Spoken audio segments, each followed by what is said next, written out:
Through the swirling dust, he spotted her, a frail Apache child standing beside the weathered fence post. Tangled hair framed her face, bare feet were crusted with dried earth, and her eyes held a mixture of desperation and terror.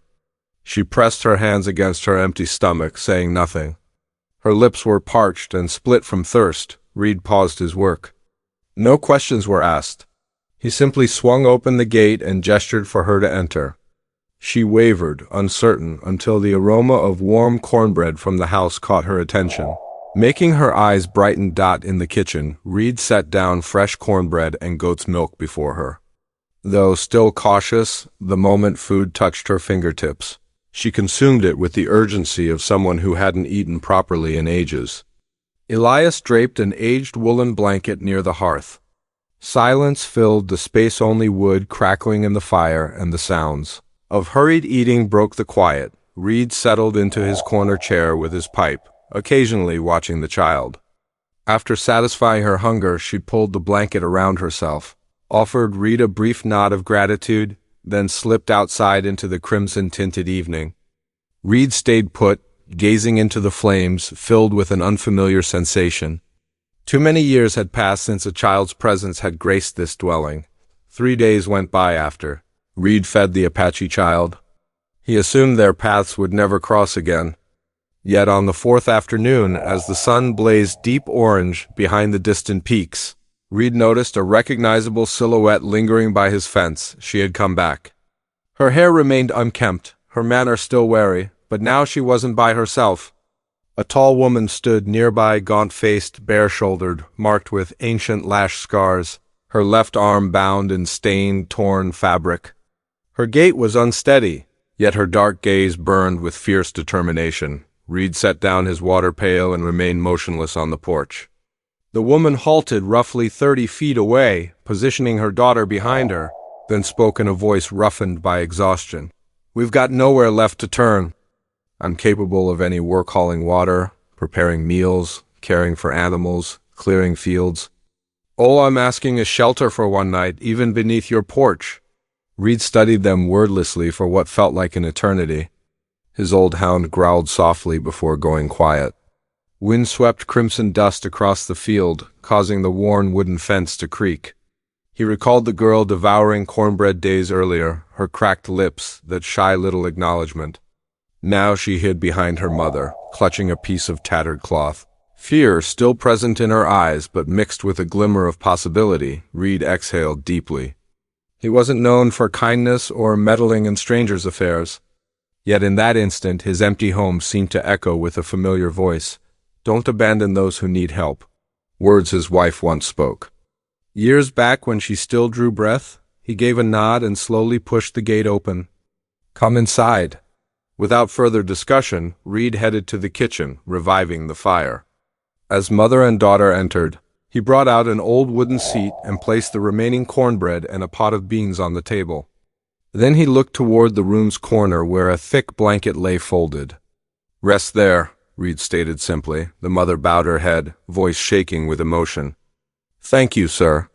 The child immediately sat down, grasping the warm bean bowl, her anxious expression gradually easing. Reed positioned himself across the room, watching the flames, asking nothing. He knew that sometimes silence offers the greatest compassion. That initial night, the small cabin was so still that every snap and hiss from the burning logs could be heard. Reed rested on his worn wooden bed, back turned to the mother and daughter who lay curled beneath the blanket on the floor. Solitude had been his companion for so long. Yet tonight, hearing another's breathing in his space awakened something within him. Not discomfort, just something foreign. Come morning. When Reed ventured out to fetch water from the well, the woman was already awake. She hobbled along with another bucket, shoulders shaking from pain, but her expression showed unwavering resolve. "Allow me to handle this," she insisted firmly, as though she needed to demonstrate her value. Reed remained silent. He simply lifted the bucket from her grasp and placed it beside the well near the livestock shed. While Reed worked on repairing the hay feeder, he noticed the child following him inside. The little girl scattered hay before a young calf, her face lighting up with joy. Reed stopped momentarily, observed her, then offered a quiet nod. He didn't smile, yet the hardness in his stare softened slightly. By midday, when Reed came back from the fields, he discovered the porch had been swept spotless and his ripped shirts mended with crude stitching. The woman sat propped against a post, her left arm still aching, but her eyes showed more lifelike someone who discovered purpose after endless running. Reed paused on the steps, taken aback. Years had gone by since anyone had touched his belongings, and now someone was quietly caring for them. That evening's meal passed in comfortable quiet. The woman had flavored the beans with herbs from a small cloth bag she carried. Reed tasted it, warmth spreading through his mouth. He spoke no words, simply continued eating. Yet there was a subtle change in his demeanor. Something softer flickered in his gaze. The child sat beside her mother and released a gentle laugh, the first time Reed had heard her do so. It was soft, innocent, and he realized how long it had been since such a sound had filled his space. The following day, while Reed mended the fence, he watched the woman slowly moving with a makeshift crutch, collecting dried grass. Her injury continued troubling her, but she persevered. She worked steadily, never leaving tasks incomplete. Reed approached, lifted the bundle from her shoulder, and loaded it onto the cart. They exchanged looks. No words passed between them, just silent comprehension. 3 days had elapsed. The cabin, once accustomed to silence, now contained the sounds of movement, water being drawn and utensils clinking against dishes. It wasn't a family not quite that close, but it was no longer a dwelling meant for one person. Reed maintained his distance, yet he sensed something was shifting. Gradually, without words, change was happening. The morning sky stretched clear, sunlight spreading across the grassland like molten gold. Reed Callahan took his hammer to the northern fence where ancient wooden posts had finally given way. Solitude had always been his way, but this time 2 figures walked behind him. The woman, her shoulder bound in rough fabric to cover her wound, rolled up her sleeves and hoisted a heavy timber as if pain meant nothing to her. Her shoulder muscles tensed, weathered hands gripped the wood firmly, and she positioned it perfectly. Reed's brow furrowed slightly, not in criticism but amazement. He hadn't anticipated a woman possessing such strength and determination. The child refused to remain idle either. The little girl carried small bundles of straw, helping collect dry grass for the animal shelter. A group of inquisitive chickens trailed after her, causing her to burst into laughter. The sound rang through the open yard, something Reed hadn't heard since losing his family. By noon, all 3 rested beneath the ancient oak shade. Reed offered the water jug to the woman. She drank, and something in her expression gentled. The child, positioned between them, opened a cloth bundle and shared the remaining roasted corn. Offering some to Reed, he accepted it slowly, nodding instead of speaking thanks. That afternoon brought shared work on the horse shelter's roof. The woman climbed up, hammering wooden boards into position, sweat darkening her shirt's back. Reed steadied the ladder below, occasionally looking up, but his expression no longer held uncertainty. It had transformed into something resembling quiet admiration. The child, barefoot and dusty, stood nearby, passing them nails and tools, small but eager to contribute however possible. By dusk, dinner felt transformed. Rather than silence, the woman asked Reed brief questions about the land and crops. He responded gruffly, but the coldness had left his tone. The child chimed in, chattering about the newborn calf, making both adults chuckle. That evening, Reed sat on the front porch, lighting his pipe and surveying the yard, now neater after their shared labor. Inside the cabin, the woman was folding her daughter's blanket, her movements decisive yet tender. Reed drew deeply from his pipe and exhaled slowly. Within him, something had started to spark, a warmth he'd believed had abandoned him forever. It wasn't quite family, but his cabin no longer felt hollow. I'm genuinely grateful to have you here. If this tale awakened a memory, perhaps, of dusty evenings and hoofbeats echoing in your heart, please subscribe to my channel so we can gather together each day as I share another story from the frontier. That evening, wind whistled through door cracks, scattering ashes in lazy spirals around the fire. Reed sat at the table, carving a small piece of wood into a fishing lure with his pocket knife. The woman sat opposite, mending a torn shirt with rough thread. While the child slept peacefully, wrapped in a blanket beside the stove, the room held warmth but felt heavy with silence. After considerable time, the woman set down her needle and looked up, her eyes dark and profound. She met Reed's gaze directly. "You're probably curious," she said quietly, her voice low and hoarse, "about how the girl and I came to be here." Reed offered no response. He simply nodded slightly, set aside his carving, and waited. The woman took a deep breath. "Baker's Ridge was our home. I belonged to a man there. He viewed me as his property. When I failed to bear him a son, beatings became routine. He called me useless. These whip marks, this broken arm—" She raised her bandaged limb, hand trembling faintly. "They're his handiwork." Her voice wavered, yet her gaze stayed proud.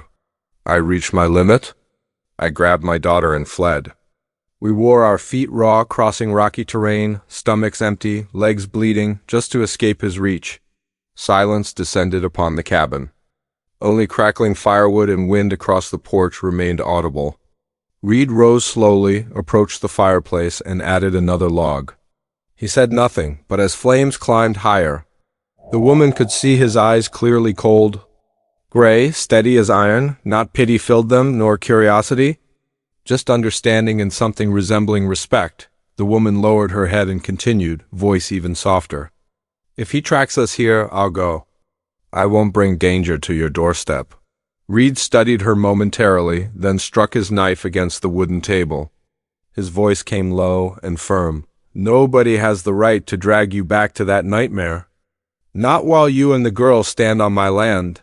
The woman froze briefly. Something unreadable crossed her weathered features, confusion. Perhaps then her expression melted into quiet appreciation. She said nothing more, just bent her head and resumed sewing. Reed returned to the table and picked up his carving. He continued working. Yet deep within he understood that from this moment forward, their destinies were intertwined, even if nobody spoke it aloud that afternoon. The sky burned crimson like flame. The sun approached the horizon, yet its blazing light still scorched the prairie. Reed Callahan was adjusting his horse's reins when the old hound suddenly snarled, fur standing on end. Hoofbeats echoed distantly, dry and pounding like funeral drums. Reed looked up, squinting at the dusty red trail leading to his ranch. A solitary rider approached, tall and lean, hat pulled low over half his face. Yet, in his posture and riding style, Reed immediately knew this was no harmless wanderer. The woman stepped onto the porch, gripping the doorframe tightly. She recognized that silhouette from 100 yards away. Her breathing quickened, wounded arm trembling slightly. "It's him," she whispered. Reed didn't question. He placed his hand on the Winchester's grip, leaning against the water trough. His eyes turning cold as steel. The man halted his horse just beyond the gate and raised his head. A long scar gleamed across his cheek down to his chin in the sunset's glow. He released a dry, mocking laugh, voice harsh and cruel. "Did you really believe you could escape me? You're mine, woman. That girl, too. You both belong to me." Inside the cabin, the child whimpered softly and clung to her mother's dress. The woman started forward, but Reed raised a hand, stopping her. He stepped onto the porch, tall and firm as a fence post. "She doesn't belong to anyone," Reed declared. Voice low and steady, the man laughed scornfully, yet anger flashed in his eyes. He drew his pistol, pointing it directly at the porch. The air grew tense, stretched tight as a bowstring. Reed didn't flinch. Calmly, almost too calmly, he raised the Winchester and cocked it with a sharp, echoing click that shattered the stillness. The sound made the man's horse rear and whinny in terror, stamping the ground. "Lower your weapon," Reed commanded, eyes locked on his target. "If you want to ride away breathing." The man's jaw tightened, finger twitching on the trigger. Behind Reed, the woman held her breath. The child hid behind the door, eyes wide with terror. For a moment, both men stood like mountains preparing to collide. Then finally, the man released a furious growl and lowered his gun. "You'll regret this, Callahan. The entire town will learn you're sheltering a savage woman." He wheeled his horse around and galloped off, disappearing into the swirling red dust of the dying day. Reed lowered the Winchester, expression unchanged. He stepped back into the cabin where the woman still trembled, holding her daughter close. With just one glance, he conveyed everything that needed saying. From now on, he wouldn't let them run anymore. 3 days later, a southern wind swept red dust across the prairie, thick as smoke. Reed Callahan stood on the front porch, eyes fixed on the dirt road. He knew that man would return, and this time he wouldn't come alone. The thunder of hooves rolled across the land, heavy and threatening like war drums demanding revenge. From the winding trail, 4 riders emerged from the haze. The man from Baker's Ridge led them, face twisted with hatred, pistol hanging at his side. He reined in his horse at the fence, sneering as he shouted, "Callahan, I warned you." "But you wouldn't listen." "Hand over the woman and child, and I'll let you keep your property." "But if you refuse," he snarled, drawing his gun and aiming it straight, "we'll burn this place to ash." The woman pulled her daughter inside, terror in her eyes. Reed descended from the porch, Winchester solid in his grip, voice rough and unwavering. "This is my land. Nobody's taken them anywhere." The air went dead still. One of the men hurled a torch into the dry fence. Flames erupted instantly, black smoke spiraling skyward. Laughter echoed through the heat. "Fire!" The leader roared. Gunshots cracked through the air. Bullets slammed into wooden posts, splinters flying everywhere. Reed shouldered his rifle and fired. One man tumbled from his horse, hitting the dust hard. From behind the door, the woman grabbed Reed's hunting rifle and fired a shot that destroyed one of their wagon wheels, sending their horses into panic. The child screamed, but Reed yelled, "Get down!" and dove sideways, firing again.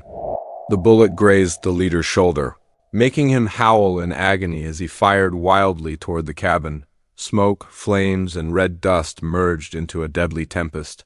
Reed dashed to the water trough, crouched behind a support beam, and fired once more. Another man clutched his stomach and fell, finally. As fire continued raging and smoke hadn't yet cleared, the leader snarled, "Retreat! Next time I bring the entire damn town." He turned his horse and rode away.